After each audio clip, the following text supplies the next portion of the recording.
estudiantes de la carrera de medicina de nuestra Universidad Mayor de San Andrés.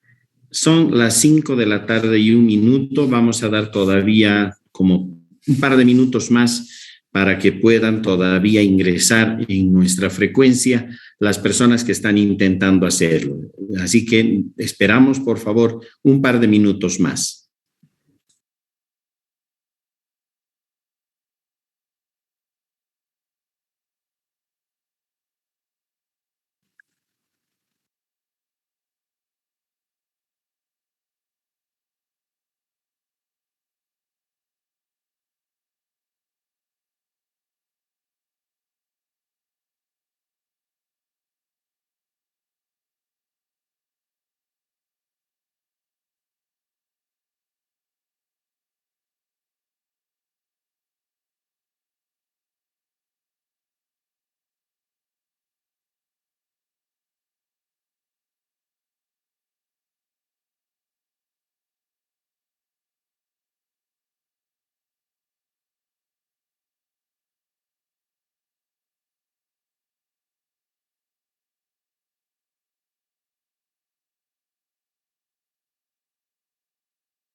Reiterado saludo en cuanto a desearles unas buenas tardes y vamos a arrancar con la clase que corresponde al día de hoy. El día de hoy tenemos que revisar a Listeria monocitogenes como también a Streptococcus agalacti.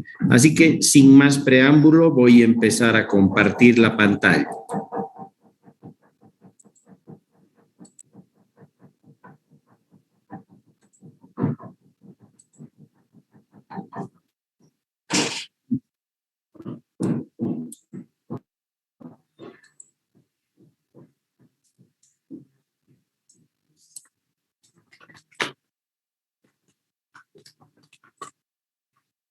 Muy bien, ya tienen ustedes en sus pantallas la presentación.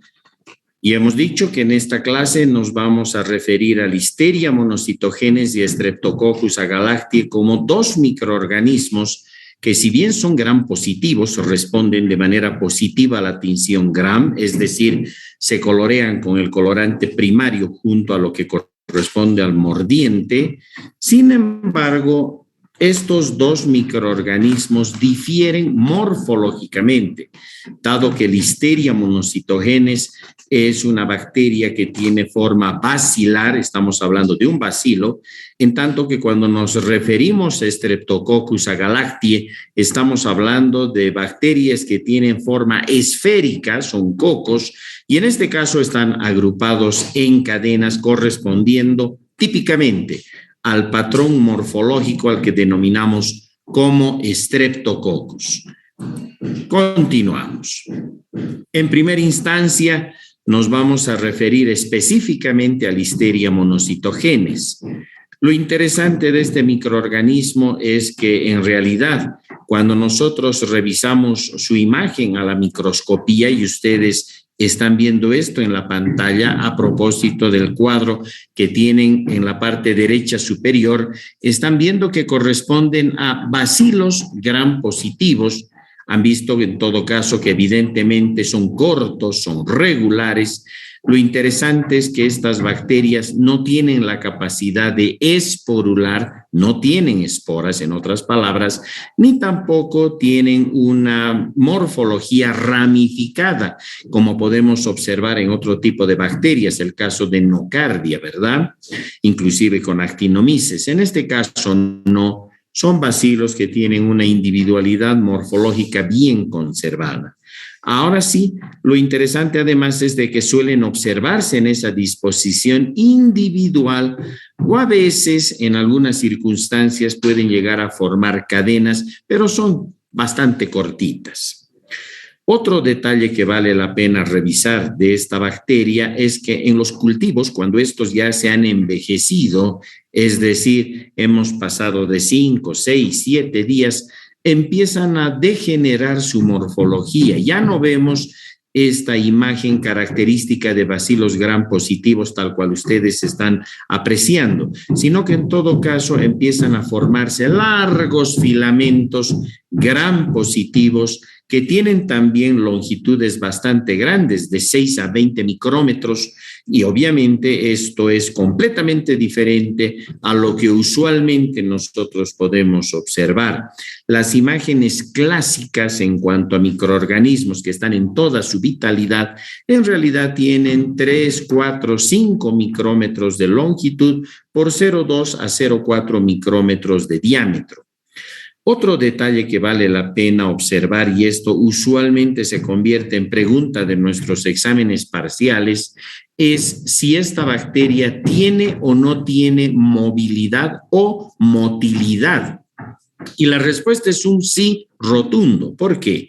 Porque este es un microorganismo que posee flagelos.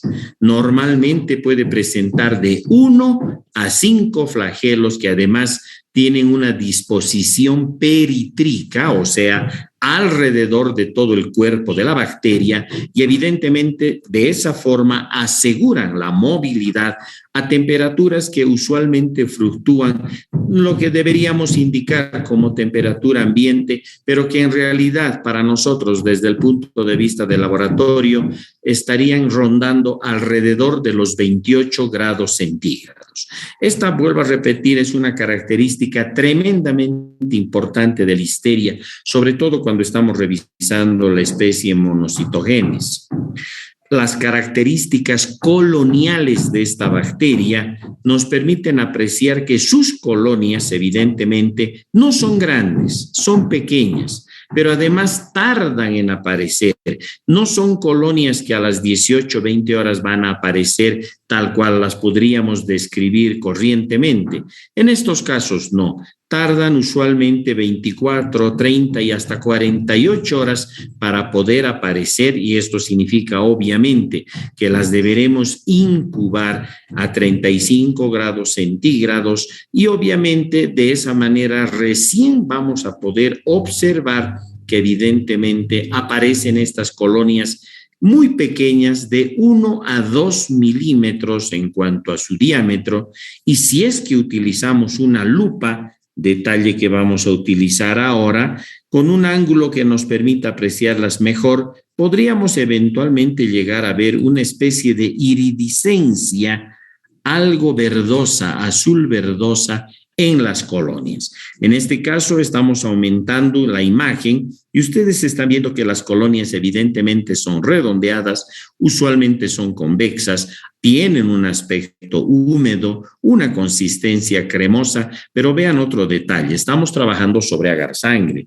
y es porque estos microorganismos necesitan imprescindiblemente de medios de cultivo enriquecidos, y qué mejor que la sangre, ¿verdad? Pero siempre lo hemos recalcado y siempre mantenemos esto de que se trabaja con sangre de cordero. No nos sirve otro tipo de sangre, ¿de acuerdo? Y ahí ustedes pueden apreciar sobre el fondo de las colonias halos de hemólisis. Son de carácter beta hemolítico, es decir, nos dan hemólisis completa, hemólisis total, pero observen ustedes que por el tamaño de las colonias y por las características de estas bacterias, las hemólisis, si bien se las puede apreciar, pero no son tan nítidas, tan claras, tan contundentes como cuando estudiábamos, por ejemplo, a los estreptococos beta hemolíticos, ¿verdad?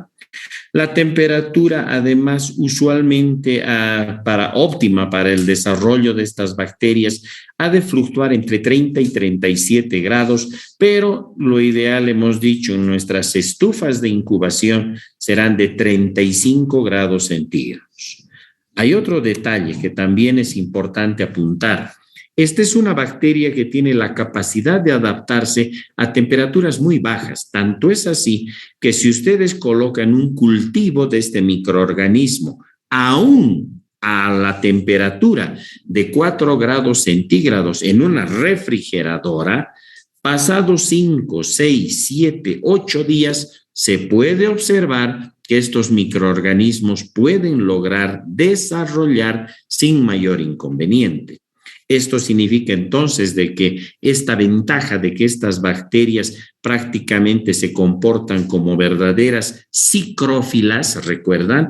Aquellas bacterias que podían perfectamente establecer sus sistemas metabólicos por debajo de 20 grados centígrados, y en este caso estamos viendo que a 4 grados esa temperatura de conservación de nuestros refrigeradores para estas bacterias no representa obstáculo alguno para que puedan mostrar sus colonias, obviamente después de 4, 5, 6, 7 días que estén guardadas en los refrigeradores. Esto, vuelvo a repetir, lo aprovechamos en beneficio nuestro, porque de esa manera, si es que este fenómeno sucediera, pues obviamente ya estamos en la ruta del diagnóstico para establecer que se trataría de Listeria monocitogenes y separaríamos de esta manera de los otros microorganismos que no van a poder desde ningún punto de vista desarrollar a esas temperaturas tan bajas. En general, cualquier especie de Listeria se comporta como una bacteria anaerobia facultativa. De hecho, además, tienen la capacidad de presentar catalasa. Por eso es de que si hacemos la prueba de la catalasa, esta es positiva, lo mismo que las pruebas de oxidasa van a salir negativas, puesto que son bacterias, una vez más, anaerobio facultativas. Otro detalle que se puede utilizar y sirve bastante en laboratorio está caracterizado por las famosas pruebas del Foges-Proskauer y el rojo de metilo, que usualmente nos van a dar positivas. Esto significa, en otras palabras, que si las pruebas del rojo de metilo son positivas, las pruebas del Foges-Proskauer necesariamente van a ser negativas. Es decir, siempre van de manera inversa a las pruebas del rojo de metilo. ¿Pero qué significa esto de manera general? Obviamente, para quienes estamos dentro de la bacteriología, este es un detalle de identificación para los trabajos de diagnóstico. Para todos nosotros en general, que estamos en el área también de la medicina, significa que estas bacterias bacterias, en otras palabras, tienen la capacidad de poder utilizar algunos azúcares. Y de hecho, esto es ventajoso, ¿verdad? Porque si pueden utilizar algunos azúcares, es que siguen algunos pasos metabólicos y esos son los que desenmascaramos a partir de estas pruebas.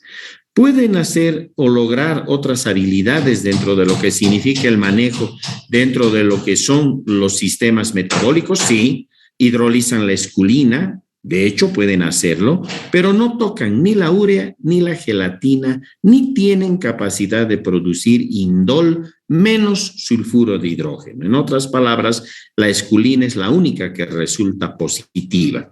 Y desde ya hemos dicho que si manejan pasos metabólicos sobre la base de lo que son los procesos sobre azúcares, tienen la capacidad de producir compuestos acidificados, por ejemplo, a partir de la glucosa, como también de algunos otros azúcares.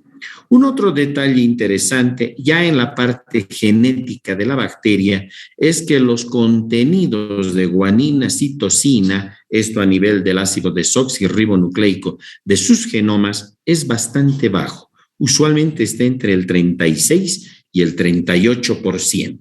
Bien, estos últimos detalles más tienen importancia desde el punto de vista bacteriológico, ¿verdad? En todo caso, a nosotros como médicos, lo que nos interesa es que Listeria es anaerobia facultativa, que sus pruebas fundamentales marcan que si es anaerobia facultativa, pues la catalasa ha de ser positiva, indudablemente. Y en todo caso, las oxidasas siempre van a resultar negativas por cuanto no son bacterias aerobio estrictas. Y como tienen un juego interesante dentro de las pruebas de laboratorio, queda claro que pueden utilizar sin mayor inconveniente a la glucosa. ¿Listo? Eso es lo que nos interesa a nosotros.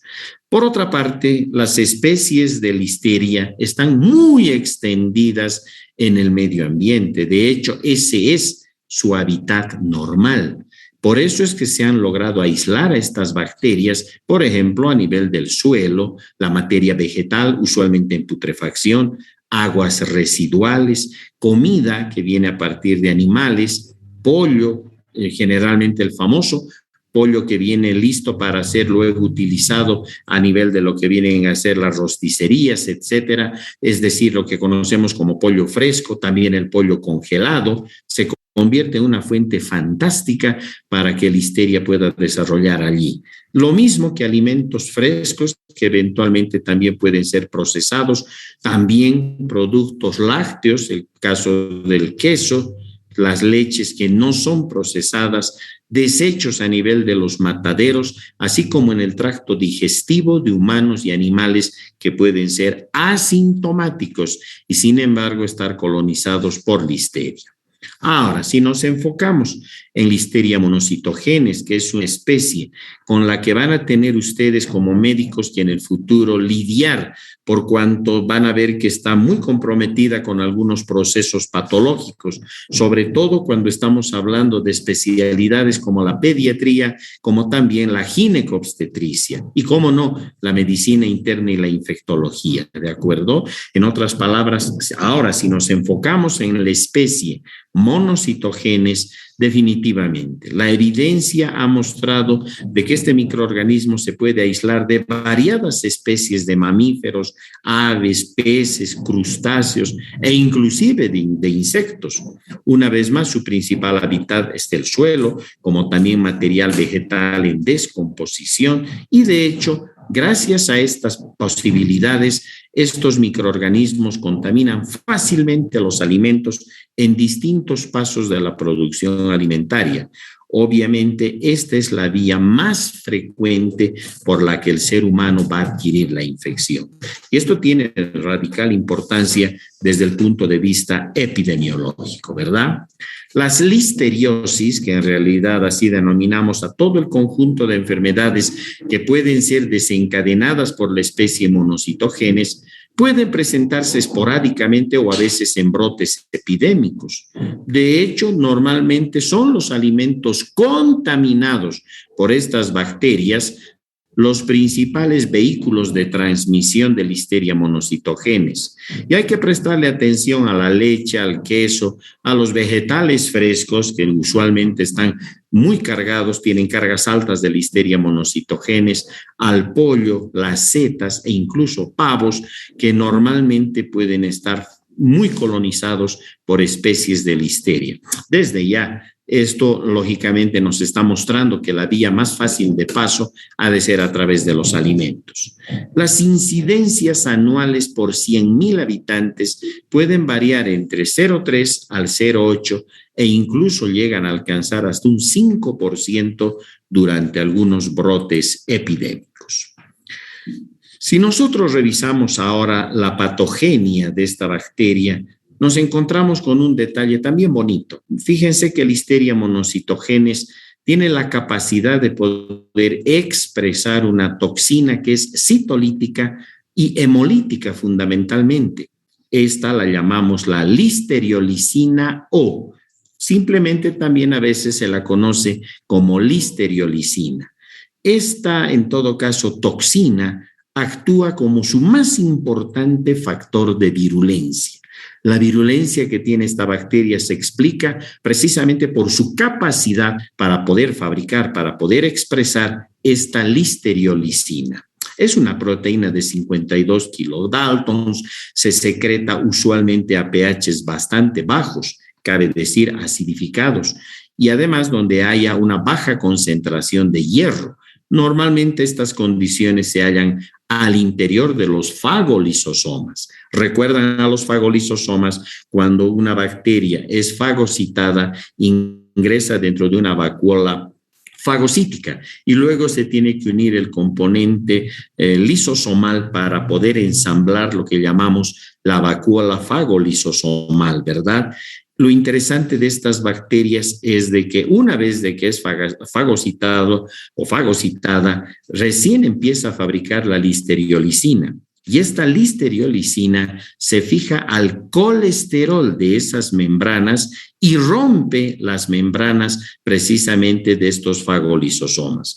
Esta es la forma en la que evaden los mecanismos, en todo caso, de fagocitosis. Por eso es de que no funcionan los mecanismos de fagocitosis, pero además estas bacterias tienen una capacidad impresionante para poder sobrevivir en el citoplasma, o sea, intracelularmente. Es más, se pueden mover dentro de la bacteria y no precisamente por sus flagelos, en este caso por arreglos y reacomodos en proteínas que están localizadas en el citoplasma de las bacterias, lo que hace que estas proteínas se polimerizan y se despolimerizan, se polimerizan y se despolimerizan y van formando una especie de cola de cometa en lo que corresponde al microorganismo, y estos procesos de polimerización y despolimerización hacen que la bacteria sea empujada y de esta manera se va trasladando o la van trasladando en lo que viene a ser esa célula, ese carácter intracitoplasmático,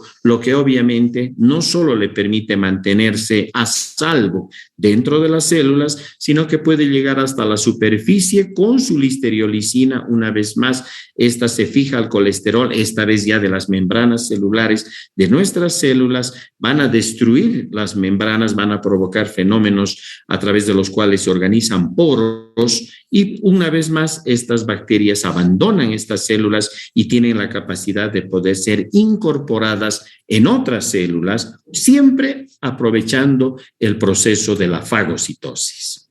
Por lo tanto, en las personas adultas, la listeriosis invasiva se va a manifestar básicamente como un proceso bacteriémico, ¿verdad? Una vez que ingresó con los alimentos y una vez que logra pasar lo que significarían las barreras a nivel del intestino, fácilmente van a llegar al circuito sanguíneo y van a provocar un cuadro bacterémico. Y de esa manera pueden lograr una focalización en algún punto de la anatomía humana, por ejemplo, en el sistema nervioso central, desencadenando una meningoencefalitis que obviamente es secundaria al proceso bacterémico, ¿verdad? La pena es que la mortalidad es bastante elevada, puede llegar hasta un 30%. Así que hoy por hoy pensamos que el tracto gastrointestinal se convierte en la principal puerta de entrada. Y de hecho, cuanto más debilitado esté el paciente, cuanto más comprometido esté su sistema inmunitario, pues obviamente ha de ser mucho más fácil que esta bacteria pueda infectarlos, pueda provocar procesos bacterémicos y eventualmente provocar fenómenos a nivel del sistema nervioso central. Es decir, que nuestros pacientes de la tercera edad son pacientes con los que hay que tener mucho más cuidado, o aquellos que tienen patologías de base, cáncer, una diabetes, etcétera, ¿verdad? Son pacientes de alto riesgo y en los que hay que tomar muchas consideraciones.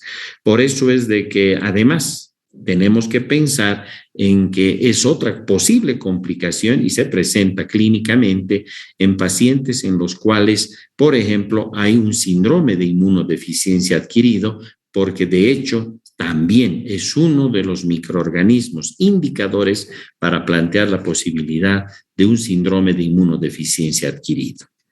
Las mujeres embarazadas también son propensas a sufrir bacteremias por Listeria monocytogenes. Esto puede producirse en el tercer trimestre del embarazo y generalmente puede aparecer clínicamente hablando un cuadro pseudogripal, parece que la persona tuviese un cuadro gripal con una evolución aparentemente favorable. De hecho, es muy poco frecuente un desenlace fatal en la mamá, pero si no se instaura tratamientos adecuados, pueden, si están, hemos dicho, embarazadas, pueden darse procesos de amnionitis. En este caso se infecta el líquido amniótico donde está el bebé, ustedes saben muy bien, y a partir de ello pueden provocar una infección fetal. De hecho, la afectación a nivel del feto normalmente se convierte en causa de aborto o de parto y alumbramiento de un niño muerto, mortinato, o un parto prematuro en un neonato que resulta infectado con una enfermedad que siempre les van a preguntar en todos los exámenes, incluidos los de la residencia médica, tanto en Bolivia como fuera de Bolivia. Es decir, la complicación más grave que se obtiene en este caso a nivel de los neonatos infectados con Listeria monocytogenes es la granulomatosis infantiséptica. Y siempre les van a preguntar cuál es la causa etiológica de la granulomatosis infantiséptica, un cuadro patológico que se da en los neonatos, pues obviamente es Listeria monocytogenes. Esta granulomatosis infantiséptica está caracterizada por la formación de abscesos o granulomas diseminados en órganos internos, como ser el hígado del neonato, a nivel pulmonar, a nivel del vaso, a nivel de los riñones, a nivel del cerebro, y usualmente su evolución es muy tórpida y muy peligrosa. Usualmente la mortalidad va prácticamente muy cercana al 100%. Este es uno de los grandes problemas dentro de la neonatología cuando los bebés resultan infectados con Listeria monocytogenes y terminan desarrollando esta granulomatosis infantiséptica. Puede haber otros cuadros de listeriosis que terminen afectando a los neonatos y que no tengan manifestaciones clínicas al momento del nacimiento y durante los primeros días de vida, sí. De hecho, sucede también que se pueden producir listeriosis que no son, obviamente, la granulomatosis infantiséptica, y en este caso, a los 3-4 días de edad, estos neonatos empiezan a presentar un cuadro febril y a veces algunos síntomas pseudocatarrales como consecuencia de una bacteremia por este tipo de bacterias. Lamentablemente, estas bacterias tienen un tropismo especial hacia el sistema nervioso central. Eso hace entonces que después de estas bacteremias eventualmente focalizan a nivel del sistema nervioso central y nos dan procesos de meningoencefalitis. De hecho, se piensa que estas infecciones se pueden adquirir de la mamá durante o después del nacimiento, y esto no se va a producir intraútero, sino que estas infecciones que degeneran en un proceso de meningoencefalitis se van a dar normalmente después, durante o después del nacimiento. ¿de acuerdo? Si se da a nivel intraútero, ya saben, lo más probable es que desarrollen una granulomatosis infantiséptica. ¿Esta bacteria se puede aislar de muestras orgánicas? Claro que sí, a partir de la sangre, líquido cefalorraquídeo, líquido amniótico, de la placenta o del tejido fetal.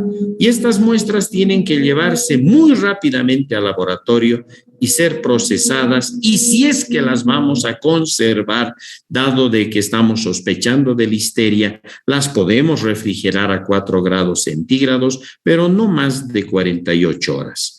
Las muestras clínicas habitualmente estériles son directamente inoculadas en medios de cultivo, hemos dicho el agar sangre, ¿verdad?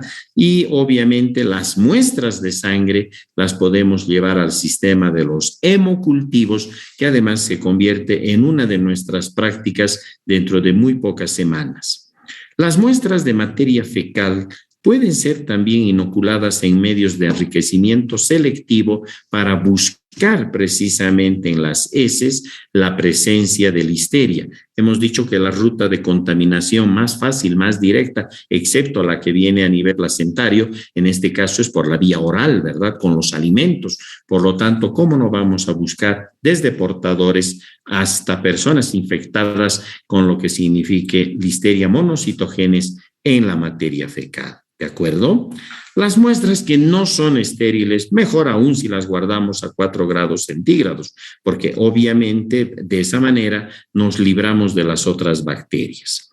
Tradicionalmente podemos entonces enriquecer las muestras utilizando el frío, los 4 grados centígrados. Para ello utilizamos cualquier caldo nutritivo, no hay problema, y obviamente después del tiempo que nosotros consideremos necesario, que generalmente van de semanas a meses, podemos hacer el subcultivo en las placas PET. En los últimos años se han producido excelentes métodos de enriquecimiento. Hay uno que es conocido como el USDA o USDA y el otro el NGFIS. De hecho, estos no los tenemos en el país, no los utilizamos, pero normalmente esto es lo que la microbiología a nivel internacional y la infectología a nivel internacional nos sugieren para poder lograr un mejor aislamiento de estos microorganismos. ¿De acuerdo? Así que entonces cualquier caldo de cultivo es suficiente para enriquecer las muestras. Y ahí tienen ustedes lo que vendría a ser la tecnología de laboratorio que podemos utilizar. De hecho, la observación con la tinción de Gram, si ustedes siguen el cursor, los bacilos Gram positivos, las reacciones de catalasa positivas, el hecho de que producen ácido a partir de la glucosa, y esto buscamos a través de las pruebas de fermentación de azúcares, o la hidrólisis de la esculina que ven ustedes en la parte derecha de sus pantallas con un color negro, o también las reacciones positivas en lo que ya sea Foges-Proskauer o el rojo de metilo. En nuestro caso hemos dicho que es el rojo de metilo el que va a salir positivo y el Foges-Proskauer negativo, y cómo no, la motilidad. Acá me detengo un poquito porque esto es muy característico. Fíjense, se ha sembrado en un medio de cultivo semisólido con una aguja bacteriológica, se ha tomado algo del desarrollo de lo que puede ser listeria y se clava por picada. Miren, se ha introducido y se ha sacado. Y se ha llevado a incubar. Lo interesante es que después de 24, 48 y a veces hasta 72 horas de incubación, recuerden que tardan en crecer, miren cómo se forma el sistema de motilidad. Acá parecería que los microorganismos se hubiesen quedado en el punto en el cual se ha hecho la picada, ¿verdad? Pero fíjense en la parte superior, cómo se abrieron las bacterias y desde ya son mótiles, hemos dicho. Miren cómo se han movido en lo que vendría a ser la parte más cercana a la superficie. Esto es lo que se llama el fenómeno de paraguas, porque parece un paraguas, fíjense. Aquí está la parte superior del paraguas y aquí estaría la parte que corresponde al bastón del paraguas, ¿verdad? Esta es la forma característica, típica, con la cual Listeria monocitogenes nos muestra su capacidad de motilidad o de desarrollo. ¿De acuerdo? Así que entonces, ¿cuál es la bacteria que desarrolla en forma de paraguas en los medios de cultivo semisólidos y eso nos demuestra, de hecho, su motilidad positiva. La respuesta es Listeria monocytogenes y no hay lugar a equivocarse. Las identificaciones ya de especie usualmente las vamos a lograr a partir de lo que significa la hemólisis. Aquí tienen una cajita Petri, se puede observar esa hemólisis de tipo beta, ¿verdad? Hay un color amarillo pajizo alrededor de las colonias que no es muy fuerte. Esto caracteriza mucho a Listeria monocytogenes y la separa de otra especie que es Listeria inocua, que usualmente no da enfermedad por ahora. ¿De acuerdo? De hecho, solo 3 especies son hemolíticas. Listeria monocytogenes, que es esta, Listeria seligeri y Listeria ivanovi. Pero para nosotros, con que ustedes sepan que Listeria monocytogenes produce hemólisis en el agar sangre, ya basta y sobra, ¿de acuerdo? Una otra prueba interesante es la del CAM-test, fíjense. En el CAM-test lo único que se hace es sembrar un estafilococo en el agar sangre y de manera perpendicular sembramos al microorganismo problema. No tocamos al estáfilo, pero nos acercamos bastante. Al día siguiente y después de incubar el estafilococo, obviamente hace o arma su hemólisis completa, ¿verdad? Y obviamente si se trata de nuestra listeria también va a producir, estamos viendo, su hemólisis de tipo beta. Pero lo interesante es aquí que ambas, si se trata de listeria o de otro microorganismo que lo estudiamos inmediatamente después, que si se trata de este microorganismo, la hemólisis se va a potenciar. Hay una sinergia y miren cómo esa hemólisis forma esto que se llama la punta de flecha o cabeza de flecha, porque miren, es eso lo que está mostrándoles, esa sinergia en la hemólisis que se ha dado. Este es un CAM-test positivo y obviamente significa que también estamos frente a Listeria monocytogenes. De hecho, hoy por hoy la biología molecular nos ha ayudado mucho. Hay sondas que pueden detectar por reacción en cadena de polimerasa y luego por hibridación, detectar secuencias específicas de Listeria monocytogenes, lo que el diagnóstico nos lo hace más sencillo. En cuanto a la sensibilidad antibiótica, solo nos interesa que recuerden lo siguiente, es de que esta es una bacteria que muy lentamente arma resistencia. Y de hecho, su sensibilidad está bastante bien conservada frente a los betalactámicos, el caso de la penicilina, la ampicilina, los aminoglucósidos como la gentamicina, la eritromicina, que está dentro de los macrólidos, las tetraciclinas, la rifampicina, el cotrimoxazol, que es el sulfametoxazol más trimetoprima, y cómo no, la vancomicina, que es un glicopéptido, ¿de acuerdo? Y esto es algo que también tienen que recordar, las fluoroquinolonas y las cefalosporinas generalmente no trabajan bien sobre listeria. Casi todas estas son resistentes a la fosfomicina y hoy por hoy ya se ha empezado a encontrar cepas de Listeria monocytogenes con resistencia a los macrólidos y a las tetraciclinas. Esto es lo más importante que ustedes deben recordar. Un otro microorganismo que se une a esto que estamos hablando es el Streptococcus agalactium. Ustedes están viendo la imagen, cocos, ¿verdad?, en cadena. Este agalactie es el mismo, ¿verdad?, que el estreptococo beta hemolítico del grupo B. Es exactamente el mismo. Ya hemos estudiado al estreptococo beta hemolítico del grupo A, que correspondía al Streptococcus pyogenes. Ahora vamos con el estreptococo beta hemolítico del grupo B, de la clasificación de Lancefield, ¿verdad?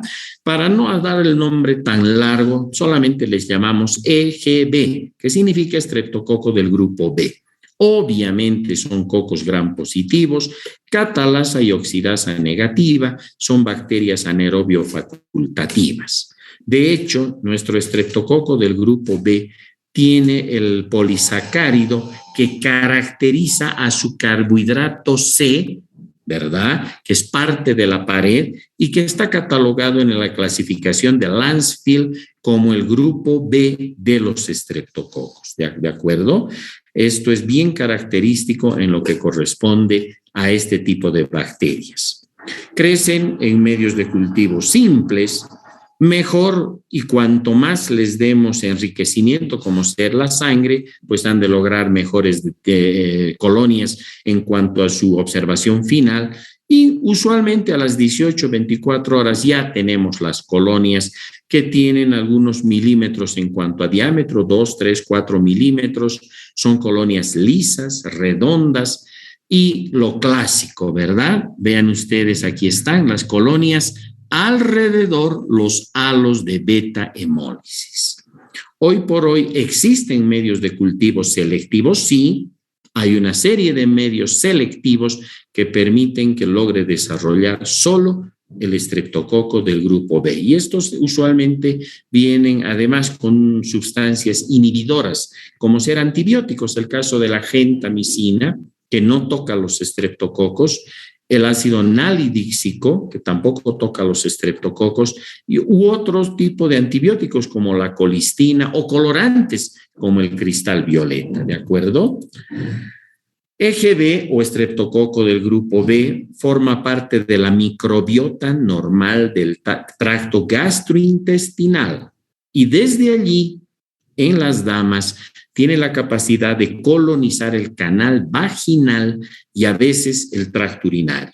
Ahora, la colonización del tracto genital puede ser intermitente, ¿verdad? Hay épocas en las que coloniza con mayor facilidad y hay épocas en las que más bien no tiene esa posibilidad de colonizar fácilmente, pero esto se convierte en un hecho tremendamente gravitante, sobre todo cuando la mamá, las señoras, se va a embarazar y obviamente a partir de ese momento la posibilidad de transmisión de los estreptococos del grupo B ya empiezan a tomar cuerpo porque pueden terminar infectando a los recién nacidos. Las tasas de colonización en las gestantes oscilan entre el 5 y el 35%. Depende de la población de estudio, de los medios con los cuales se hacen los estudios y las técnicas de cultivo, pero usualmente esa es la tasa de colonización en las mamás por Streptococcus agalactiae y que, vuelvo a repetir, están entre el 5 y el 35%.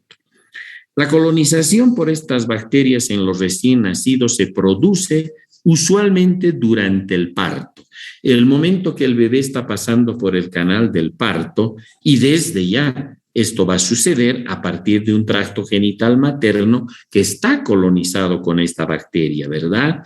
O intraútero, si es que la bacteria logra un proceso por la vía ascendente, y en este caso la tasa de transmisión vertical va a llegar prácticamente al 50%. ¿Hay factores obstétricos que se asocian con mayores riesgos de infección de los recién nacidos? Claro que sí. Fundamentalmente la prematuridad, ¿verdad? Los bebés prematuros están más expuestos a la posibilidad de ser eventualmente contaminados y luego infectados con lo que vendría a ser esta bacteria. La existencia de la fiebre intraparto, más de 38 grados centígrados, o ya haber tenido un hijo anterior que haya sido infectado por este estreptococo del grupo B o agalactiae, también nos está abriendo la pauta de que el segundo bebé también puede ser infectado. O por ahí el hecho de que la mamá haya cursado con una bacteriuria, presencia de bacterias en la orina, y en este caso del Streptococcus agalactiae, durante el embarazo. Esto ya nos da una pista de lo que puede estar sucediendo. Las tasas de colonización por esta bacteria son mucho mayores en los recién nacidos de mamás que presentan alta densidad de colonización a nivel vaginal. Y cuando llegamos hasta este punto, se hace entonces manifiesta una necesidad, ¿verdad? Ustedes cuando empiecen a ejercer la medicina e inclinen su preferencia hacia una especialidad, por ejemplo, hacia la ginecología, hacia la obstetricia, seguramente recordando estas clases y lo que van a observar en los hospitales, harán incidencia en que se tiene que buscar en las mamás al momento de que ellas hacen su control prenatal la posibilidad de tomar cultivos para bacteriología en los cuales busquemos Listeria monocytogenes, lo que vimos hace un momento atrás, y cómo no, Streptococcus agalactiae, ¿verdad? Nuestros números son todavía números muy incompletos. Nos falta completar los estudios y saber cuál es la realidad de la colonización en las mamás, porque obviamente luego los efectos, los resultados son los bebés que terminan desarrollando enfermedades a consecuencia de estas bacterias. Y eso ya no tiene sentido, ¿verdad? Una vez de que estamos viendo ya los bebés con los problemas, con las patologías que se están produciendo, ya no tiene sentido saber si la mamá está infectada o no. Acá la clave es saber antes para de esa manera poder prevenir lo que eventualmente les pase a los bebés. Esto hoy por hoy no se hace. Esto es muy limitado. De ahí que entonces uno de los objetivos tiene que ser al futuro de que en los sistemas de control prenatal tiene que estar la búsqueda bacteriológica de Streptococcus agalactiae, de Listeria monocytogenes en el canal vaginal de las mamás, lo que también nos daría la posibilidad eventualmente a lo mejor de buscar otras bacterias que también pueden, y de hecho sabemos que comportan peligro para los bebés. Actualmente esta bacteria, el Streptococcus agalactiae o grupo B, es la principal causa de sepsis neonatal, sobre todo cuando no hay medidas de prevención. ¿Cómo no vamos a querer salvar la vida de los bebés, verdad? Esa fotografía que están viendo ustedes lastima el alma, porque puede tratarse de un hijo de cada uno de nosotros, ¿verdad? O una niña, una hija. Nunca quisiéramos que llegara a esa situación. Por eso es de que es mejor prevenir antes que estar pensando más adelante en desarrollar este tipo de tecnologías y de cuidados ya para los bebés una vez que están desarrollando estos procesos de sepsis. Su incidencia es bastante alta, ¿verdad? Se mueven en números de que cada vez nos asustan, porque del 1 al 2% de los recién nacidos que están colonizados por estas bacterias ya entran en esa etapa en la cual ya nos están mostrando la posibilidad más adelante de desarrollar estos cuadros de sepsis neonatal.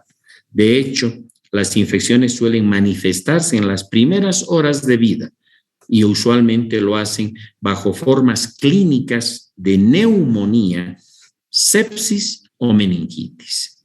Si hablamos de cualquiera de las tres para un bebé recién nacido, obviamente cualquiera de las tres se convierten en un tremendo problema, ¿verdad?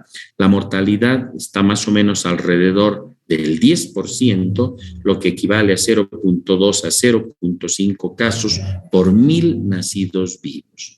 No queremos que esto suceda y por eso es de que la idea es de que al futuro, y ojalá no muy largo, empecemos a introducir estas herramientas microbiológicas en lo que es el control prenatal de las mamás.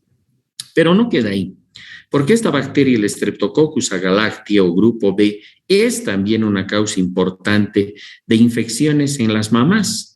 Y cómo no, en las mamás que ya han dado a luz, o sea, en las puérperas, pueden producir corioamnionitis, endometritis posparto, infecciones en heridas quirúrgicas después de una cesárea y, cómo no, infecciones del tracto urinario.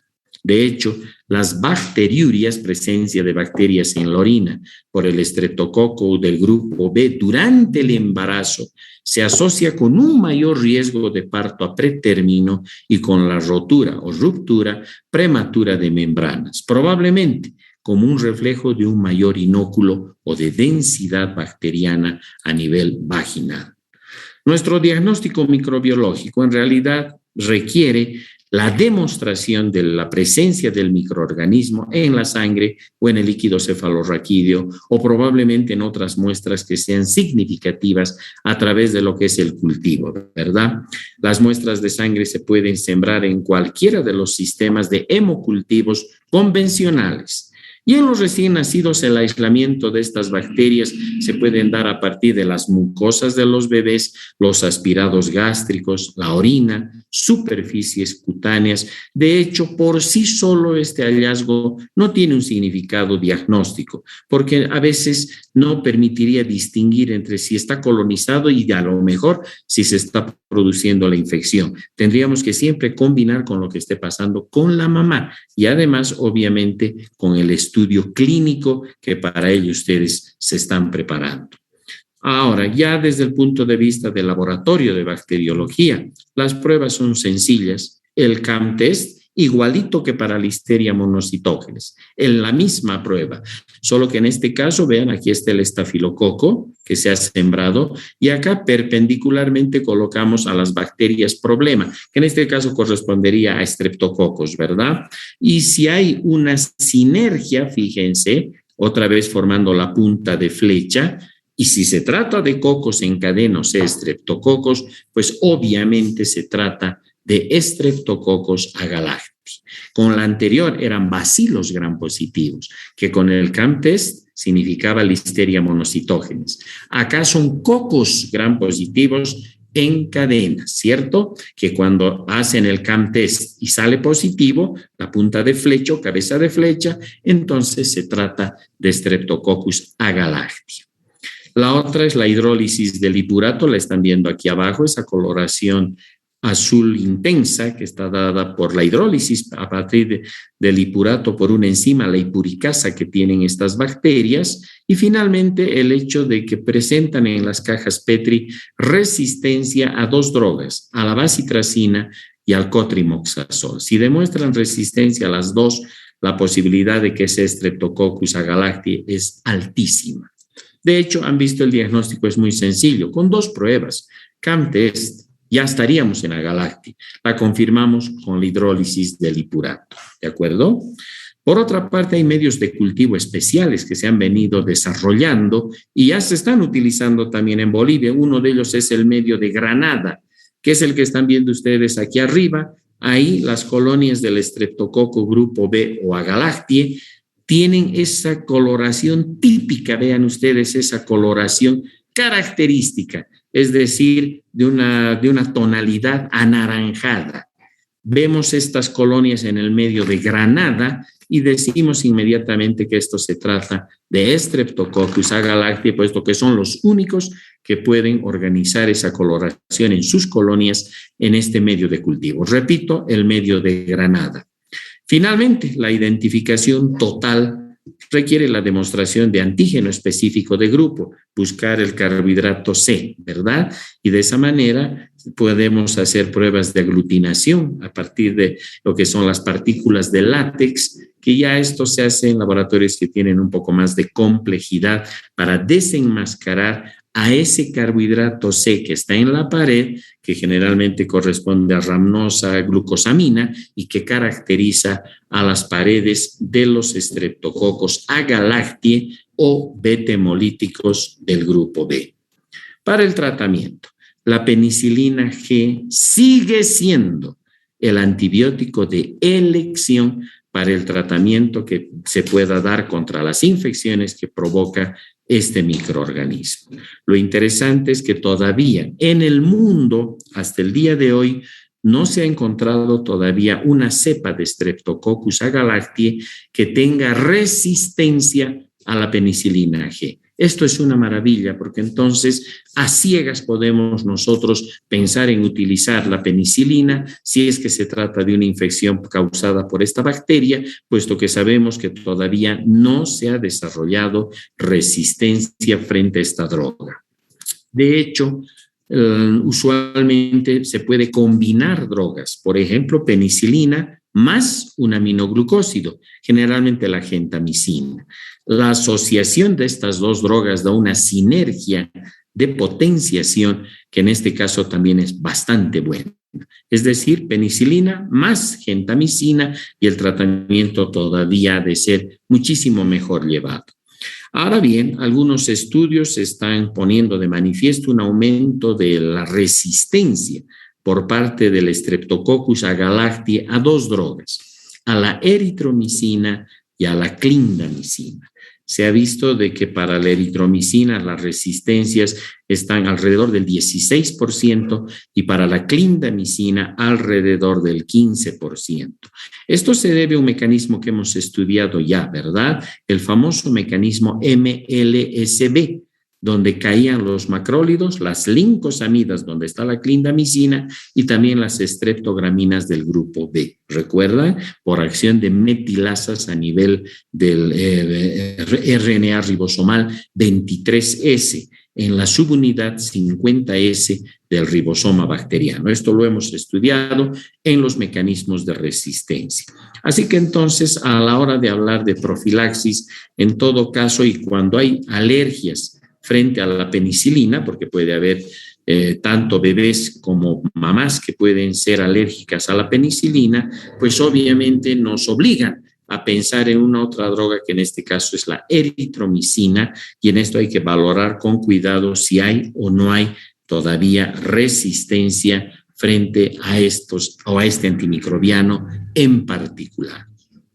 Muy bien, estimadas estudiantes, estimados estudiantes, esto era lo más importante que en todo caso deseábamos transmitir a partir de estos dos temas, el hecho de que debemos, pero por encima de todo, buscar la prevención, ¿verdad? Y en esto también la microbiología les ayuda, les da un fuerte apoyo, un fuerte espaldarazo para poder eventualmente buscar estas bacterias, hemos dicho, en lo que vendrían a ser los controles prenatales. Pero por otra parte, que también nos obliga a mirar, y eso es bueno, a que como nunca debemos tender a proteger la salud de las mamás y, cómo no, la salud de los bebés. Esa es nuestra mayor obligación, puesto que la mayor riqueza que tiene nuestro planeta, nuestra sociedad y la vida son los bebés que vienen, ¿de acuerdo? Así que entonces todos pensemos en prevenir antes que en curar. Muchísimas gracias. Tengan todas y todos ustedes muy buenas tardes. Hasta luego. Hasta luego. Gracias, doctor. Hasta luego. Hasta luego, doctor. Muchas gracias, doctor. Hasta luego. Hasta luego.